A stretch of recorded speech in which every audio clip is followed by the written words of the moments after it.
Amis internautes, bonjour. Après vous avoir parlé de la ceinture d'astéroïdes et de l'ISS, aujourd'hui on va s'attaquer à un gros morceau un peu compliqué. La théorie qui prétend nous expliquer les premiers instants de notre univers, rien que ça. Vous l'aurez sans doute compris, dans cette vidéo il va être question du Big Bang. Donc accrochez-vous bien, c'est parti.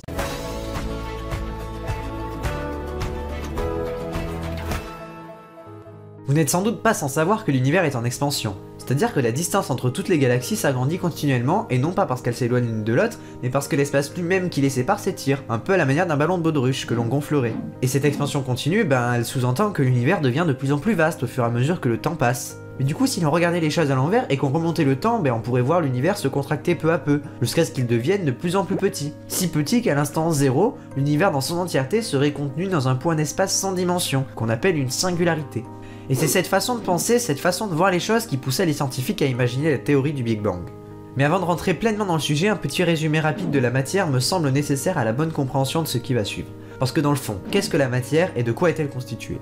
Et la matière c'est littéralement tout ce qui vous entoure. Votre table, votre ordinateur, votre téléphone, vous-même êtes fait de matière. Donc si l'on s'amuse à zoomer, on découvre un monde de l'infiniment petit. À 10 puissance moins 6 mètres, c'est l'ordre de grandeur des cellules. À 10 puissance moins 8 mètres, celui des virus. 10 puissance moins 9 mètres, on est à l'échelle des molécules. Et 10 puissance moins 10 mètres, on atteint l'ordre de grandeur de l'atome. Alors on pourrait croire qu'il en est fini, et que le plus petit constituant de la matière serait l'atome. Mais non, ce serait faire une grossière erreur. Zoomons encore un peu. 10 puissance moins 14 mètres, voilà le noyau de l'atome.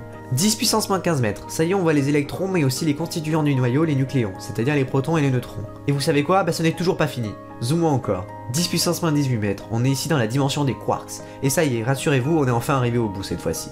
Donc je répète, les quarks composent des nucléons, c'est-à-dire les protons et les neutrons, qui eux-mêmes composent les noyaux des atomes autour desquels gravitent, même si ce n'est pas tout à fait le cas en réalité, mais enfin passons, les électrons. Le tout forme alors ce qu'on appelle les atomes, qui une fois reliés entre eux forment les molécules, qui elles-mêmes forment tout ce qui nous entoure.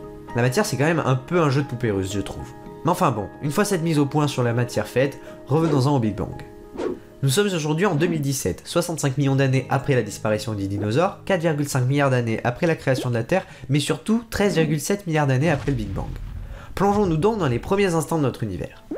De façon plutôt logique, tout débute à l'instant 0. Et l'instant 0 le vrai, 0 minutes, 0 secondes, 0 mième de seconde, l'instant 0 quoi. Et l'état de l'univers à ce moment-là est tout simplement impossible à connaître. Tout juste peut-on imaginer une sorte de point sans dimension d'une densité d'énergie infinie. Mais ça reste de la théorie, et en fait durant toute l'ère de Planck qui s'étend de 0 secondes à 10 puissance moins 43 secondes, on ne peut que spéculer. Les lois de la physique moderne ne s'appliquent de toute façon pas du tout au contexte de l'époque, notamment parce que les 4 forces fondamentales, à savoir la force nucléaire forte, la force nucléaire faible, la force électromagnétique et la force gravitationnelle, n'étaient pas encore distinctes, mais n'en formaient qu'une seule qu'on ne saurait décrire au jour d'aujourd'hui. Et à 10 puissance moins 43 secondes, la température de l'univers baisse suffisamment pour atteindre 10 puissance 32 degrés. Donc c'est totalement inconcevable, mais pour vous faire une idée, au cœur du soleil, il y règne une température de seulement, entre guillemets bien sûr, 15 millions de degrés, autant dire qu'en comparaison c'est vraiment peanuts. Et c'est à partir de ce moment-là que la force gravitationnelle se sépare des 3 autres interactions, et que la physique moderne commence à pouvoir comprendre ce qu'il a bien pu se passer. Peu après, à 10 puissance moins 35 secondes, la température baisse suffisamment pour que la force nucléaire forte se désunisse à son tour. Et au même moment, l'expansion de l'univers connaît une incroyable accélération au cours de laquelle les distances sont multipliées d'un facteur 10 puissance 35. Alors là, je n'ai même pas idée de comment appréhender un tel chiffre. Et au cours de cette remarquable inflation apparaissent une multitude de particules, telles que les électrons, les neutrinos, les photons ou encore les quarks, mais aussi toutes leurs antiparticules respectives. Et quelques instants après, la force nucléaire faible et la force électromagnétique se séparent à leur tour. Et ça y est, on a enfin les 4 forces fondamentales séparées les unes des autres. Et à 10 puissance moins 6 secondes, sous l'effet de la force nucléaire forte, les quarks se regroupent pour former les premiers nucléons, c'est-à-dire les protons et les neutrons. Alors pour rappel, les quarks sont les plus petits constituants connus à ce jour de la matière. Sauf que rappelez-vous, à cette époque on trouve autant de particules que d'antiparticules. L'univers se retrouve donc avec des nucléons, mais aussi des antinucléons en quantité quasi égale. Et comment dire que la matière et l'antimatière ça ne fait pas bon ménage? Mais alors pas du tout. Disons que si 1 gramme d'antimatière rencontrait 1 gramme de matière, ça donnerait une explosion 3 fois plus puissante que celle d'Hiroshima. Autant dire que le pouvoir de destruction de cette rencontre est indescriptible. Mais comme les particules de matière étaient en très léger surnombre, quelques-unes d'entre elles survécurent. Et fort heureusement pour nous, car ce sont ces particules survivantes qui constituent littéralement tout ce qui nous entoure et qui d'ailleurs nous constituent nous-mêmes. Et après les 100 premières secondes de l'univers, l'énergie des photons, qui sont les particules de la lumière, baisse suffisamment pour que ceux-ci ne cassent plus les fragiles liaisons entre les neutrons et protons. Et du coup, les premiers noyaux stables et durables commencent à apparaître durant cette période. Et l'association d'un noyau avec un ou plusieurs électrons, ça donne naissance aux premiers atomes. Sauf qu'à l'époque à peine créés, ceux-ci sont immédiatement détruits par les photons qui étaient encore bien trop énergétiques. De ce fait que ce soit les atomes ou les photons, tous avaient des durées de vie très courtes.